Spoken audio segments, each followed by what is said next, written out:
My name is Harold, and at 32 years old, I never expected my scientific research to make national headlines. That morning, as notifications flooded my phone about my thesis publication, I received a call from my sister Sandra. Her voice trembled as she informed me, "Our parents were furious. They discovered my success on Facebook, along with everyone else. It brought back memories of when I turned 18, and they declared I was on my own financially, a stark contrast to the luxury condo they purchased for Sandra's 21st birthday. Before I dive into this story, let me know where you're watching from in the comments. Hit that subscribe button and join me for a journey about family, perseverance, and finding success on your own terms. Growing up in a middle-class suburban neighborhood in California, our family seemed picture-perfect from the outside. Our two-story home sat on a quiet street lined with palm trees, where my parents had settled after my father secured a management position at a local insurance company. My mother worked part-time as a dental hygienist, allowing her to be home most afternoons when I returned from school. From an early age, they instilled in me the value of academic excellence, often reminding me that education was the key to success in America. My childhood bedroom walls were decorated with academic achievement certificates rather than sports posters.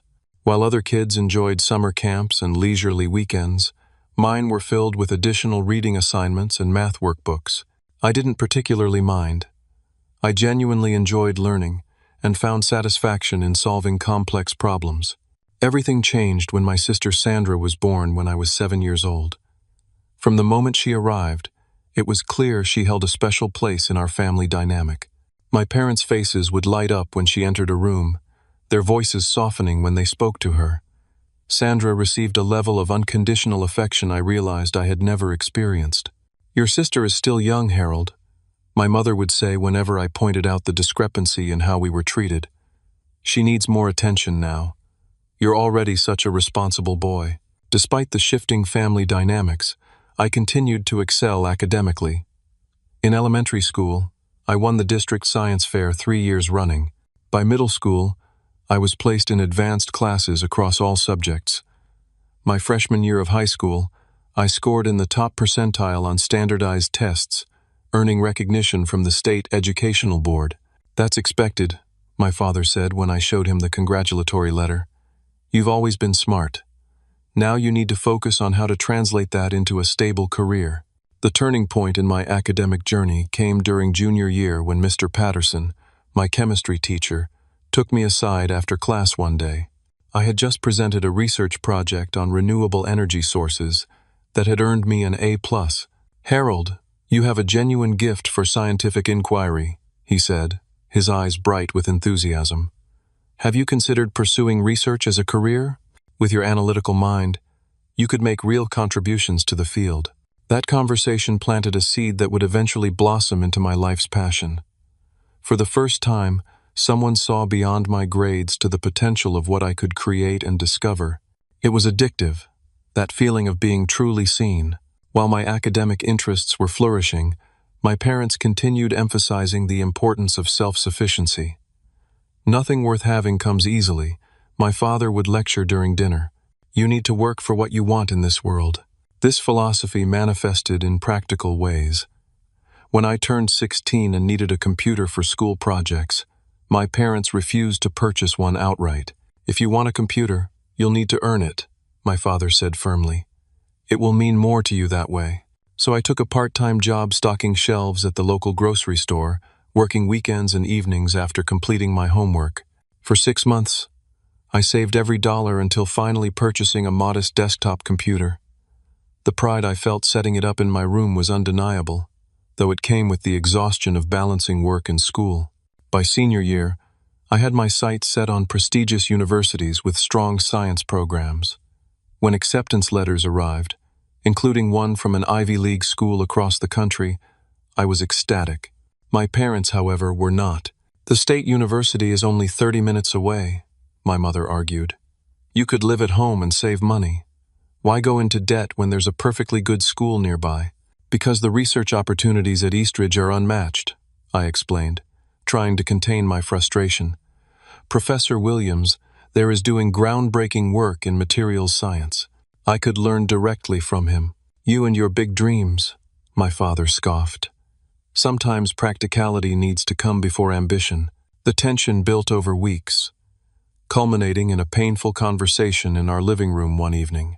I had just received confirmation of a partial scholarship that would cover about half the tuition, but it still left a significant financial gap. "If you insist on going across the country instead of the sensible option," my father said, his voice unnervingly calm, "then you need to understand something. You will be on your own financially. We will not be contributing to your education or living expenses." "But you always said you were saving for my college," I protested, feeling the ground shift beneath me. "For a reasonable college choice," my mother interjected. "This is your decision, Harold, and with adult decisions come adult responsibilities." As their words sank in, I felt a complex mix of betrayal, determination, and fear. The dream university suddenly seemed much farther away, but something inside me hardened. If independence was the price of pursuing my passion, then I would pay it. "I understand," I replied, my voice steadier than I felt inside.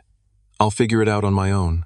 What I didn't understand then was how those words would shape the next decade of my life, creating a divide that would eventually span much more than just physical distance. The journey to Eastridge University marked my first real taste of independence. I packed everything I owned into my 15-year-old Honda Civic, a graduation present from my grandparents before they passed. The car had over 150,000 miles on it and made alarming noises when it exceeded 60 miles per hour, but it was mine. My parents stood in the driveway as I loaded the final items, their expressions a mixture of disapproval and resignation. "Call us when you get there," my mother said, giving me a brief hug. My father simply nodded, adding, "Drive safely." No mention of visiting, no promises to send care packages or check in regularly. The message was clear. I had chosen this path, and I would walk it alone. The 3-day drive across the country gave me plenty of time to alternate between excitement about my future and anxiety about how I would manage financially. The partial scholarship would cover tuition, but housing, food, books, and other expenses would be entirely my responsibility. Arriving at Eastridge was both exhilarating and overwhelming. The campus sprawled across acres of manicured lawns and historic buildings, filled with students who seemed far more confident and prepared than I felt. My assigned dormitory was a century-old building with minimal amenities. I shared a cramped room with Brian Mitchell, a music theory major from Seattle with an easy laugh and perpetually disheveled appearance. "So your parents just cut you off?" Brian asked one night after I explained my situation. "That's rough, man." "They made their position clear," I replied, trying to sound more matter-of-fact than hurt. "But I have a plan." That plan involved an exhausting schedule. I took a full course load of science and mathematics classes, worked 20 hours weekly at the university library shelving books, delivered pizzas 3 nights a week, and spent weekend mornings washing dishes at a local diner. Between shifts, I studied in any quiet corner I could find, often surviving on minimal sleep. There were moments of utter exhaustion that first semester, when I questioned whether I had made the right choice. One particularly low point came during midterms week. After working a double shift at the diner, I had stayed up all night finishing a chemistry lab report. During my morning physics exam, the equations on the page began to blur together. I barely made it through the test before rushing to the bathroom, where I splashed cold water on my face and tried not to cry from sheer fatigue. Brian became an unexpected source of support during these challenging times. He would save me leftovers when I missed dinner at the dining hall, offer his notes when I missed a class due to work, and sometimes just listen when I needed to vent. "You're working harder than anyone I know," he told me once. "Most people would have given up by now." My calls home grew increasingly infrequent and brief. Conversations with my parents followed a predictable pattern. Superficial inquiries about classes, reminders to make practical decisions, and updates about Sandra that emphasized how well she was doing in high school. There was never any acknowledgement of my struggles or offers of assistance. During my sophomore year, I received a text message from Sandra with a photo attached. It showed her standing beside a brand new Toyota Camry, beaming with pride. The caption read, "Mom and Dad's graduation gift. Isn't it awesome?" I stared at the image for a long time, a knot forming in my stomach. The car was worth at least 4 times what my used Honda had cost. I typed several responses, deleting each one before finally settling on, "Congrats, drive safely." That Thanksgiving, I couldn't afford the flight home. When I called to inform my parents, my mother sounded disappointed but offered no solution. "That's unfortunate," she said. "We'll miss you at dinner."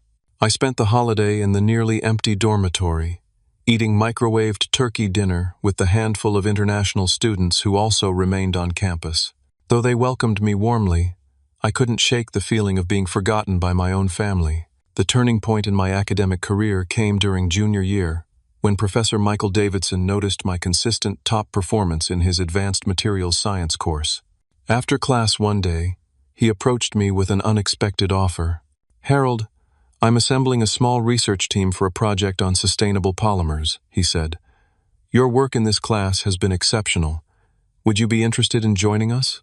The opportunity was incredible, offering not only valuable research experience, but also a modest stipend that would allow me to reduce my hours at one of my jobs.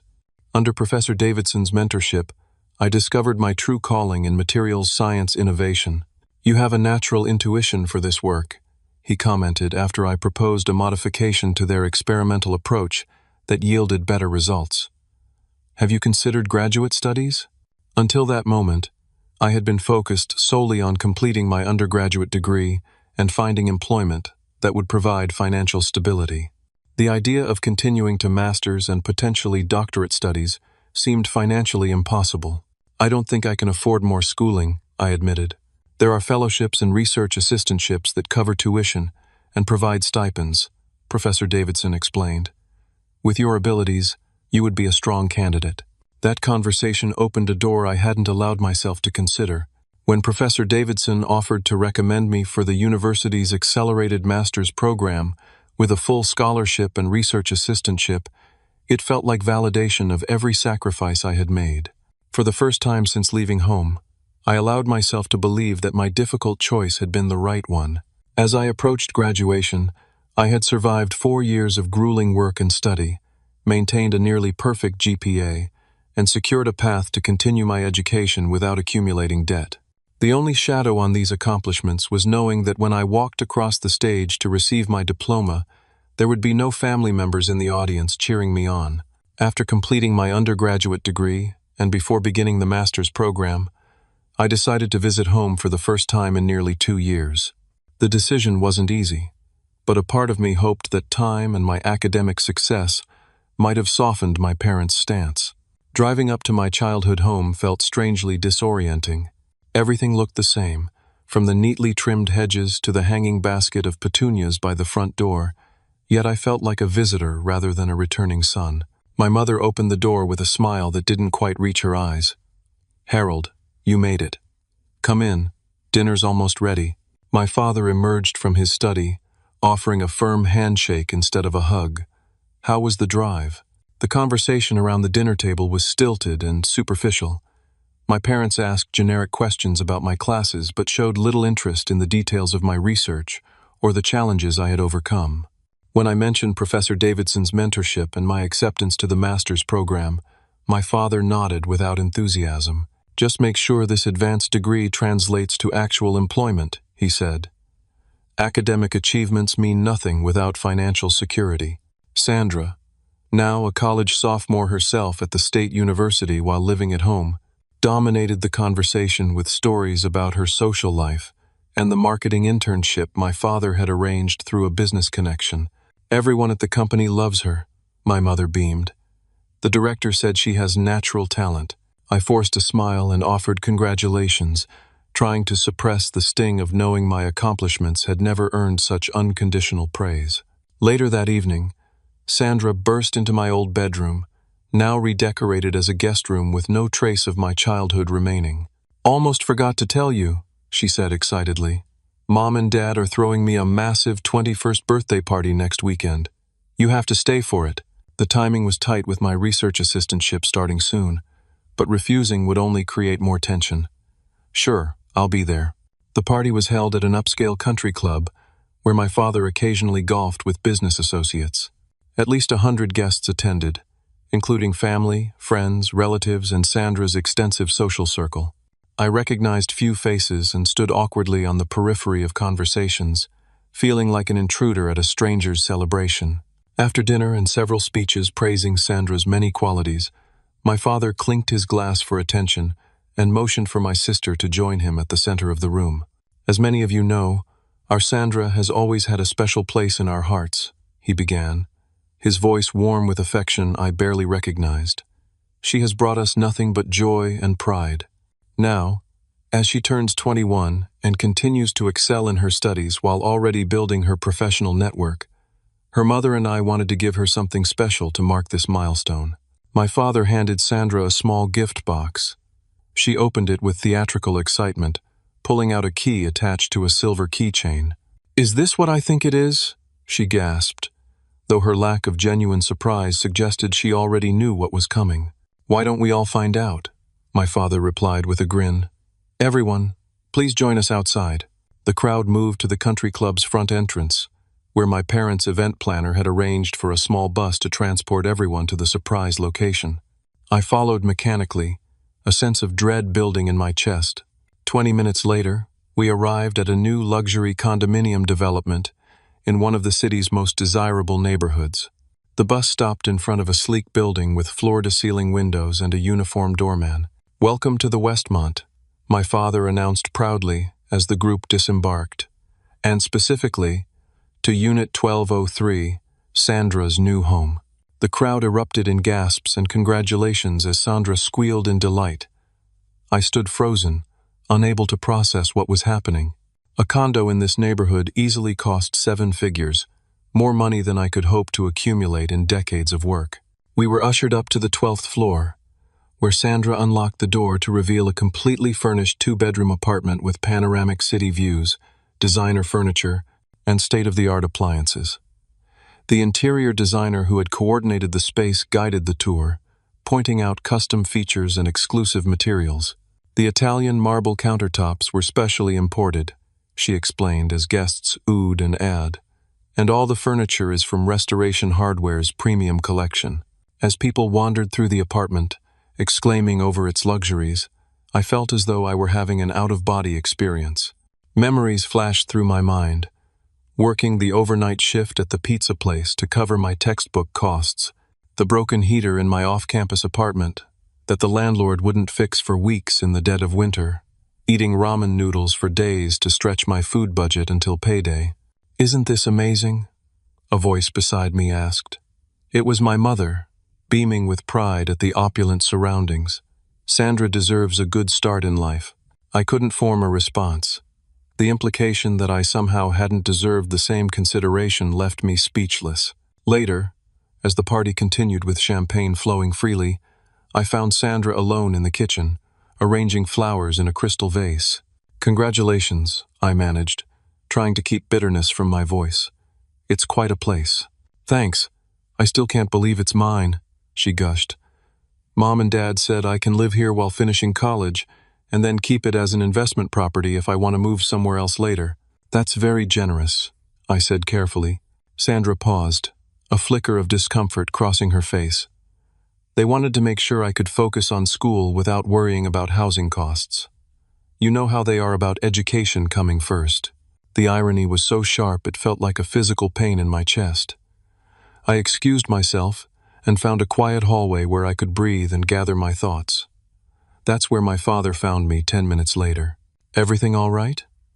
"You disappeared from the celebration," he said, his tone suggesting mild annoyance rather than concern. "I'm trying to understand something," I replied, fighting to keep my voice steady. "When I was 18, you told me I was on my own financially if I chose to attend Eastridge. I've worked multiple jobs through college, barely slept, and nearly burned out trying to stay afloat while maintaining my grades. And now you buy Sandra a luxury condo so she can focus on her education without financial stress?" My father's expression hardened. "Your situations are completely different. You chose to leave home for an unnecessarily expensive school against our advice. Sandra listened to us and stayed local. So this is punishment for not following your plan for my life? Don't be dramatic, Harold. Life isn't fair. Sometimes siblings receive different things based on different circumstances. Sandra needed this support. You've proven you can succeed independently. Needed? I echoed in disbelief. Or wanted? My father's jaw tightened. I don't appreciate your attitude. This is Sandra's special day, and you're making it about yourself. I expected more maturity from you. With that, he turned and walked back to the party, leaving me with the clear message that my feelings on the matter were irrelevant. In that moment, something fundamentally shifted in my perception of my family and my place within it. I wasn't just financially on my own, I was emotionally isolated as well. I stayed just long enough to avoid creating a scene, then quietly told Sandra I had an early drive the next day and needed to leave. I didn't say goodbye to my parents, who were busy chatting with guests. Back at my childhood home, I packed my few belongings and wrote a brief note saying I had left early due to research commitments. By midnight, I was on the highway, heading not back to Eastridge, but in an entirely different direction, tears blurring my vision as I drove away from the family that had made their priorities abundantly clear. The highway stretched endlessly before me as I drove through the night, putting as much distance as possible between myself and the painful revelation of my family's preferential treatment. Streetlights cast intermittent glows across the dashboard, illuminating my white-knuckled grip on the steering wheel. I had no clear destination in mind, just a desperate need to escape. Somewhere around 3 in the morning, exhaustion forced me to pull into a roadside motel. As I collapsed onto the thin mattress, the full weight of what had transpired hit me in waves. The luxury condo, the carefree smile on Sandra's face, my father's dismissive words, all swirled together in a toxic mixture of hurt and betrayal. My phone buzzed with a text message from Brian, my former roommate who had remained a loyal friend despite the distance. "How'd the homecoming go? You alive?" he wrote. I stared at the screen for a long moment before typing a response that barely scratched the surface of my emotional turmoil. They bought Sandra a $1 million condo for her birthday while I worked 3 jobs to buy ramen. Brian's reply came quickly. "What the actual hell? Call me." Hearing a friendly voice provided momentary relief as I recounted the events of the past few days. Brian listened without interrupting, then offered his characteristically blunt assessment. "Your parents are playing favorites so blatantly it's almost impressive. What's your next move?" "I don't know," I admitted. "I'm in a motel somewhere in Nevada. I just started driving." "Come to Portland," he suggested without hesitation. "I have a spare room in my apartment since Kyle moved out. It's nothing fancy, but you can crash while figuring things out." Brian's offer provided the direction I desperately needed. 2 days later, I arrived in Portland, Oregon, a city I had never visited but would soon call home. His apartment was a modest 2-bedroom in an older building near the university, where he was completing his PhD in musicology. "Welcome to Casa Mitchell," he announced, showing me to a small room with just enough space for a bed and desk. Bathrooms down the hall, kitchen's a disaster, and the neighbors think 3 a.m. is the perfect time to practice bass guitar. But the rent's cheap, and the location's decent. "It's perfect," I said sincerely. After years of dormitories and shared housing, the simple room felt like a sanctuary. Over the next few weeks, I researched my options. Transferring my master's program across the country mid-year would be challenging, but remaining in my current university was financially and emotionally untenable. After reviewing several programs, I found that Portland State University had a respected materials science department with a focus on environmental applications, aligning perfectly with my research interests. "They're still accepting PhD applications for fall admission," I told Brian one evening. "If I apply directly to the doctoral program and bypass finishing my master's, I might be able to secure funding." "Go for it," he encouraged. "You've got the credentials, and honestly, a fresh start might be exactly what you need." The application process was grueling, requiring transcripts, recommendation letters, research proposals, and statements of purpose. Professor Davidson was surprised by my decision but supportive, writing a glowing recommendation that emphasized my resilience and innovative thinking. "You have enormous potential, Harold," he wrote in an email. "While I'm disappointed to lose you from our program, I understand your need for a change. Portland State would be fortunate to have you. 2 months after applying, I received the news I had been hoping for: acceptance to the PhD program with a full tuition waiver and research assistantship.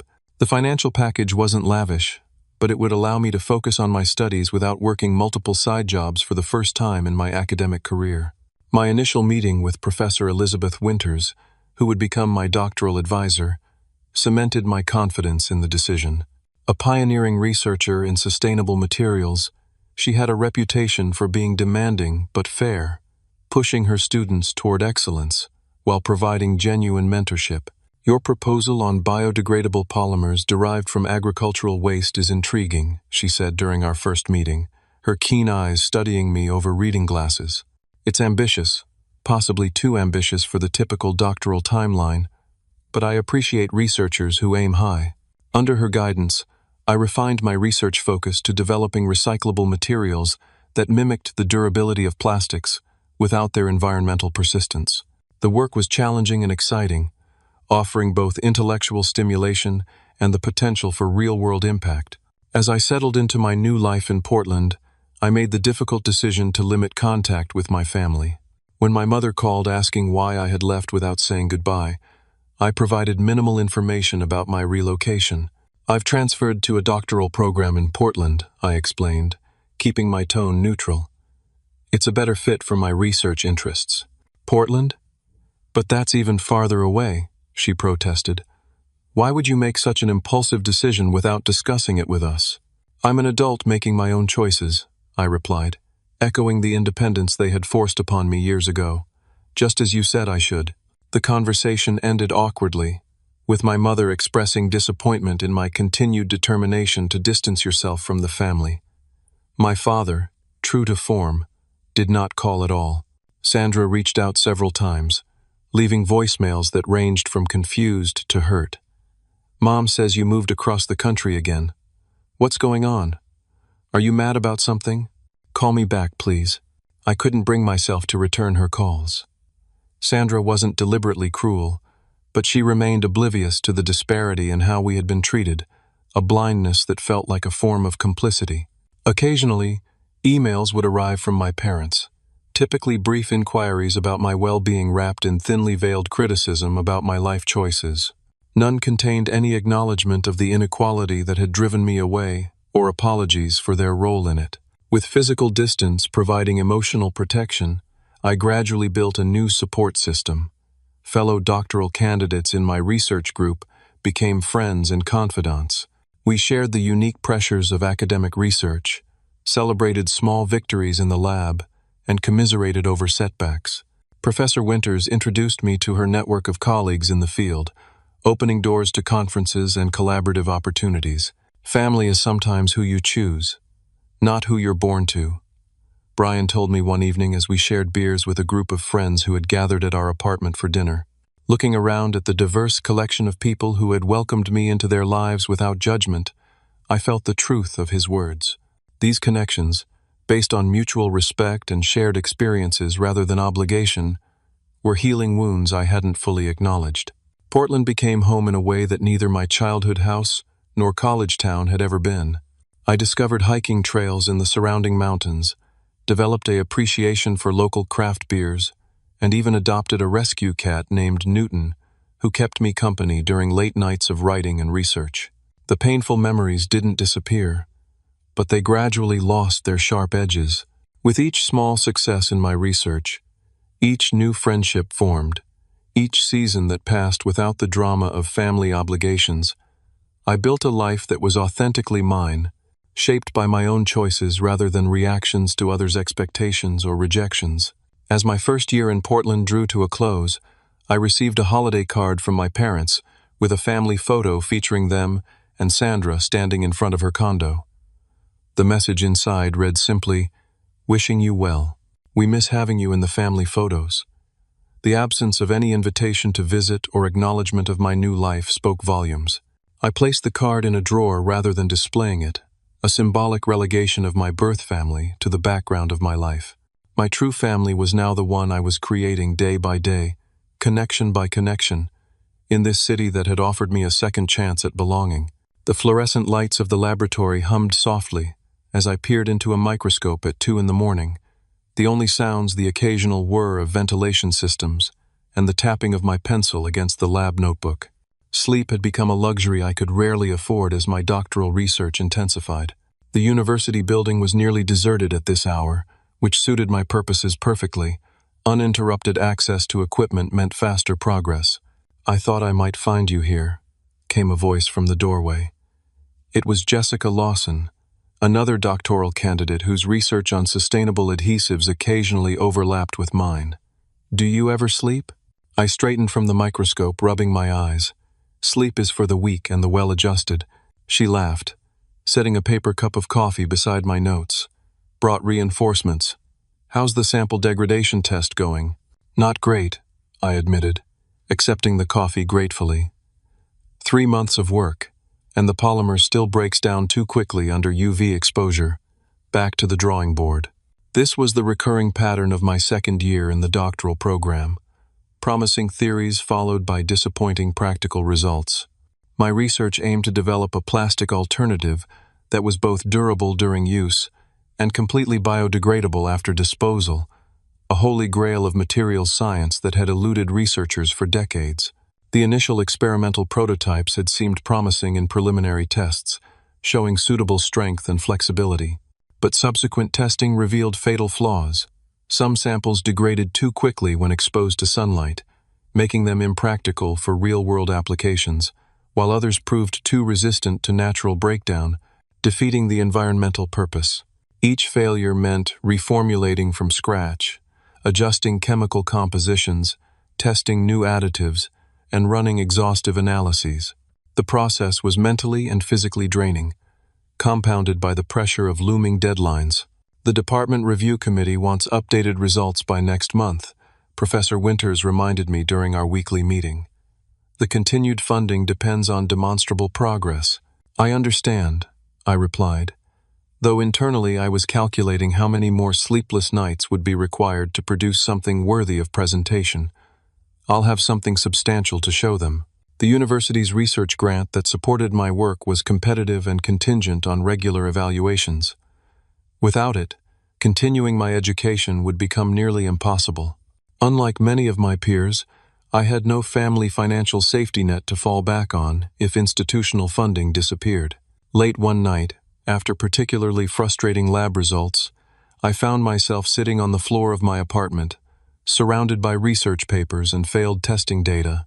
Newton the cat curled contentedly in my lap, oblivious to my professional crisis. "What am I missing?" I muttered, scanning the chemical compositions for the 100th time. The fundamental challenge remained unchanged, creating a material strong enough for commercial use yet susceptible to natural decomposition when discarded. It seemed an impossible contradiction. The breakthrough came not from a scientific journal or sophisticated analysis, but from an unexpected source. While hiking on a rare free weekend, I observed how fallen trees decompose differently depending on their exposure to soil microorganisms. Some sections remained intact while others rapidly returned to the earth. What if the trigger for degradation isn't just UV light or water, but specific biological agents? I theorized to Professor Winters the following Monday. We could design a polymer that remains stable indefinitely, unless exposed to particular enzymes found only in composting conditions. She considered the concept thoughtfully. "It's an interesting approach, but enormously complex. You'd essentially be creating a material with conditional stability." "Exactly," I said, energized by her understanding. "Functionally permanent, until intentionally decomposed." With this new direction, my research gained momentum. I designed experimental polymers with molecular structures resistant to environmental stressors, but vulnerable to specific enzymatic action. The initial results were promising enough to secure continued funding, though practical applications remained theoretical. The real breakthrough occurred during the 24th month of experimentation. After countless failures and refinements, a sample subjected to simulated weathering maintained structural integrity, then decomposed completely when introduced to a composting environment containing specific bacterial strains. "It works," I whispered incredulously, staring at the data readouts. "It actually works." Jessica was the first person I told, calling her at an unreasonable hour with news that couldn't wait until morning. The conditional degradation pathway is viable. Come see the results yourself. She arrived at the lab still wearing pajama pants under her coat. This better be worth interrupting my first decent sleep in weeks, she grumbled, before falling silent as I showed her the before and after samples and corresponding data. Harold, she said finally, do you realize what you've done? This could change everything about how we approach disposable materials. The following months were consumed by verification testing, refining the formula, and documenting the discovery process. Writing my dissertation became an all-consuming task, transforming complex scientific concepts into a cohesive narrative that explained both the methodology and potential applications. Professor Winters proved invaluable during this phase, reviewing drafts with meticulous attention and pushing me to clarify my reasoning where it became too technical or assumed too much background knowledge. Your work deserves to be understood beyond a small circle of specialists, she insisted. The environmental implications alone warrant broader communication. As my defense date approached, anxiety and excitement warred within me. The dissertation committee would include not only university faculty, but visiting professors from other institutions, all experts who would scrutinize every aspect of my research. You're ready for this, Professor Winters assured me during our final preparation meeting. You know this material better than anyone. Trust that knowledge. The defense itself passed in a blur of questions, explanations, and scientific debate. For 3 hours, I presented my findings and responded to increasingly specific inquiries about methodology and implications. When it concluded, the committee asked me to wait outside while they deliberated. 20 minutes later, Professor Winters emerged with a rare, full smile. Congratulations, Dr. Lawson. Your dissertation has been accepted with distinction. The sense of accomplishment was overwhelming. After years of financial struggle, academic challenges, and personal sacrifices, I had reached the summit I had been climbing toward since leaving home. Yet as I accepted congratulations from colleagues and professors, I felt a hollow space where family celebration should have been. The graduation ceremony took place on a brilliantly sunny day in May. As I donned the doctoral regalia and prepared to walk across the stage, I scanned the audience reflexively, knowing I would see no familiar faces from my childhood, but unable to suppress the ingrained habit. Jessica noticed my expression and squeezed my arm. We're all here for you, she said, gesturing to our research group, Professor Winters, and friends including Brian, who had made signs with embarrassingly enthusiastic messages of support. As my name was called and I accepted my diploma, their cheers echoed through the auditorium. In that moment, I understood that while blood connections had failed me, the family I had chosen would never let me stand alone. The local university paper ran a feature on my research the following week, highlighting its potential environmental impact. This caught the attention of a regional science correspondent who requested an interview about practical applications of the biodegradable polymer. Your approach differs from previous attempts at sustainable materials, the journalist noted during our conversation. Most researchers focus on either durability or degradability, but you've managed to incorporate both conditionally. The key was recognizing that these aren't mutually exclusive properties if the degradation pathway is properly controlled, I explained, finding unexpected enjoyment in translating complex concepts for a broader audience. The resulting article appeared in several scientific publications, generating interest from environmental organizations and materials manufacturers. Each new contact and expression of interest validated not just my research but the difficult path I had chosen years before, when I decided to pursue my passion despite lack of family support. As my professional recognition grew, I occasionally wondered if news of my success would reach my parents through academic or scientific channels. The answer came in an unexpected form, setting in motion events that would force me to confront the family issues I had carefully compartmentalized for years. The email from the editor of Nature Materials arrived on a rainy Tuesday morning as I sipped coffee in my office at the university, where I had accepted a postdoctoral research position following graduation. We are pleased to inform you that your paper, Enzymatically Triggered Biodegradation of Synthetic Polymers, a New Approach to Sustainable Materials, has been accepted for publication in our upcoming special issue on environmental innovation. I read the message 3 times, barely believing what I was seeing. Nature Materials was among the most prestigious scientific journals in the field, with an acceptance rate below 8%. Publication would exponentially increase the visibility and credibility of my research. Professor Winters knocked on my open-door moments after I forwarded her the email. "I just saw the news," she said, beaming. "This is exceptional, Harold. Very few researchers at your career stage achieve publication in a journal of this caliber." "I still can't quite believe it," I admitted. "It feels surreal." "Believe it," she insisted, "and prepare yourself for what comes next. This level of publication tends to generate significant attention." Her prediction proved accurate.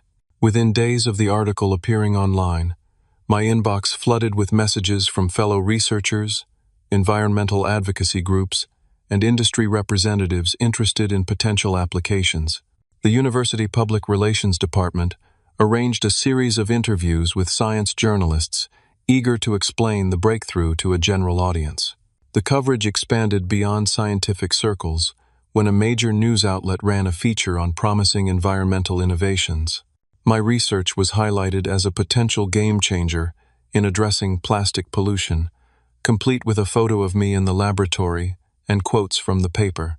"The scientist behind this breakthrough material might revolutionize how we think about disposable products," the article proclaimed. An assessment that felt both exhilarating and intimidating in its implications. More mainstream coverage followed. A cable news science program invited me for an interview, during which the host asked about practical applications for everyday consumers. "Imagine packaging that remains perfectly stable on store shelves and in your home, but completely breaks down in commercial composting facilities," I explained. "No special handling required, no persistent waste in landfills or oceans. That's the potential we're working toward." The segment aired nationally during prime time, bringing my research to audiences far beyond academic and scientific communities. Watching myself on television was disorienting, the surreal culmination of a journey that had begun with that chemistry teacher's encouragement years ago. As public interest grew, so did commercial opportunities. A major materials corporation reached out to discuss licensing the technology for development. "We believe your polymer formulation could have significant market applications," their representative explained during our initial meeting. "We'd like to explore a partnership to scale production and integrate it into consumer products." The potential for my research to move from theoretical to practical, from laboratory to everyday life, was the fulfillment of ambitions I had scarcely allowed myself to acknowledge. The financial implications were substantial as well. The proposed licensing agreement would provide security I had never known. Amidst this professional whirlwind, I received an unexpected call one evening from a number I nearly didn't recognize. It had been over a year since we last spoke. "Harold, it's Sandra." Her voice triggered a complex mix of emotions I had successfully suppressed through immersion in my work. "Sandra, this is surprising. I saw you on television last night," she said, sounding both impressed and uncertain. "Your research sounds amazing. Why didn't you tell us about any of this?" The question carried an unintended irony that nearly made me laugh. "I haven't exactly been on the family update list for a while." "That's not fair," she protested. "You're the one who disappeared and barely responds to messages." Rather than argue, I asked, "How did you get this number?" "I changed it when I moved." "Jessica, from your lab," she replied. "I found her email on the university website and explained I was your sister, trying to reach you about a family matter." Mental note: discuss boundaries with lab colleagues. What family matter? Sandra hesitated before answering. "Mom and Dad saw the news report too. They found out about your success the same way everyone else did, through Facebook posts linking to articles about your research. Dad is, well, he's pretty angry that you never told them about any of this." The absurdity was almost perfect. After years of emotional and financial abandonment, my father felt entitled to advance notice of my professional achievements. "Their reaction to seeing my success is anger?" I asked, unable to keep the incredulity from my voice. "It's complicated," Sandra sighed. "I think they're proud but hurt. They keep saying they had to learn about their son's breakthrough research from neighbors and friends congratulating them," Mom cried. "A decade ago, Those words would have pierced me with guilt. Now, they barely penetrated the protective layers I had built around my heart. I'm not sure what response they expected after making it crystal clear I was on my own. That was years ago, Harold. People change. Families evolve. Her voice softened. Would you consider coming home for a visit? I think it's time to heal this rift. You've obviously done amazingly well on your own, so maybe now you can all move forward without the old baggage. The suggestion sent a surge of anxiety through me. I had carefully constructed a life without the emotional complications of my family relationships. Reopening those wounds seemed unnecessarily painful. I don't know, Sandra. I have a lot going on with the research and potential commercial applications. Just think about it, she urged. Things would be different now. You're not the struggling student anymore. You're Dr. Harold Williams, with nationally recognized research. The dynamics have changed. After we hung up, I sat in my darkened apartment, absently stroking Newton while considering Sandra's words. Had the dynamics truly changed, or had success simply made me valuable enough to acknowledge again? The cynical interpretation felt protective, but also exhausting to maintain. Over the next week, Sandra sent several texts with increasing urgency, culminating in, "Please come home next month for the weekend. I've already told Mom and Dad you're considering it. They want to reconnect." Jessica noticed my distraction during lab work and cornered me in the break room. "What's going on? You've been staring into space all week." When I explained the situation, she offered a perspective I hadn't considered. Maybe seeing them again would give you closure, if nothing else. You've built this amazing life and career, despite their lack of support. There's power in showing them that, whether or not they acknowledge it. Her words resonated with an unacknowledged desire. Perhaps a part of me did want them to see what I had accomplished, to understand what they had missed by withholding their support. Whether this desire was about validation or vindication, I wasn't entirely sure. After days of internal debate, I replied to Sandra, "I'll come for the weekend. No promises beyond that." Her response was immediate and enthusiastic. "That's wonderful. They'll be so happy. I promise things will be different this time." As I booked the flight to California, uncertainty mingled with a strange sense of anticipation. I had left as a rejected son seeking escape. I would return as a successful scientist on my own terms. Whatever happened during this reunion, I would no longer be defined by their approval or its absence. The question remaining was whether I could find a way to release the anger and hurt that had fueled so much of my determination, or if some wounds ran too deep for even time and success to heal. The airplane descended through clouds as the California coastline came into view, sunlight glinting off the Pacific Ocean.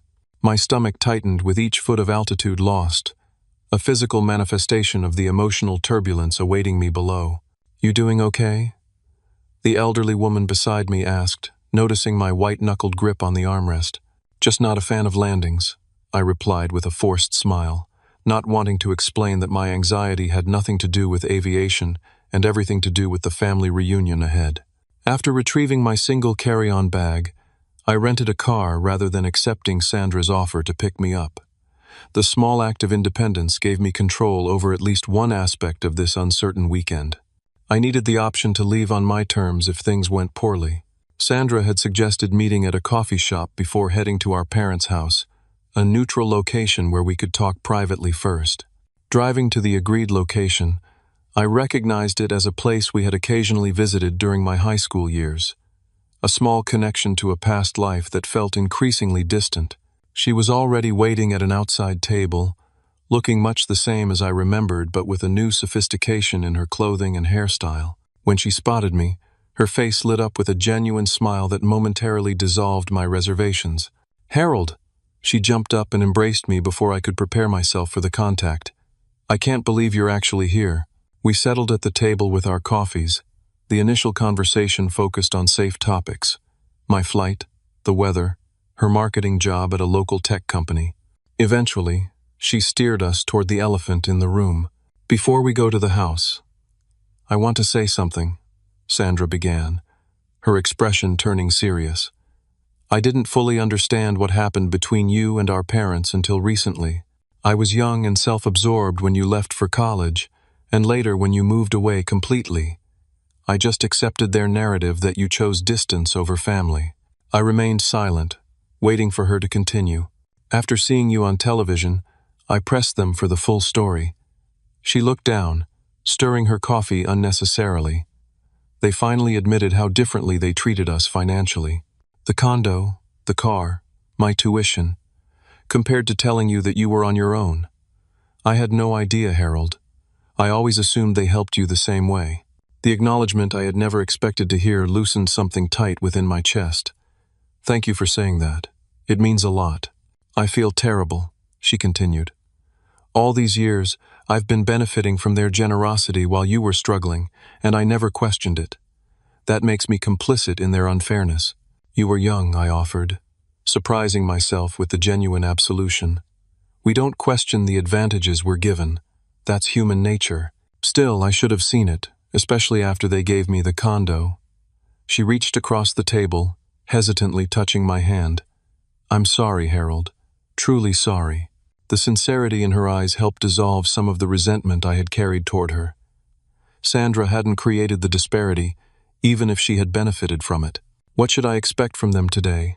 I asked, refocusing on the immediate challenge. They're nervous, she admitted. Dad's been cleaning the garage all week, which is what he does when he's anxious. Mom's cooked enough food for an army. They know they handled things badly, but they're not great at admitting mistakes. That's an understatement, I muttered. Give them a chance, she pleaded. They're trying, in their way. The drive to our childhood home felt surreal, like visiting a movie set of a life I once lived. Sandra followed in her car, giving me space to process alone. As I parked in the driveway, memories cascaded through my mind. Learning to ride a bike on this street, doing homework at the kitchen table, the painful conversation that had set me on my independent path. My mother opened the door before I reached it. She had aged noticeably, her hair now completely gray, lines around her eyes deeper than I remembered. For a moment she simply stared, as though confirming I was real, then stepped forward with uncharacteristic hesitation. Harold, she said, her voice thick with emotion. Welcome home. The hug that followed was awkward but genuine, breaking years of physical distance. My father appeared behind her, looking simultaneously older and exactly the same, his posture stiff with unspoken tension. Son, he said with a formal nod, extending his hand. I took it, noting the strength still present in his grip despite the years. Good to have you back. The initial hours were filled with careful conversation, everyone avoiding direct mention of the estrangement.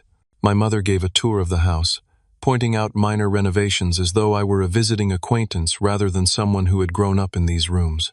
My father asked polite questions about my current research, his interest seeming genuine if somewhat detached.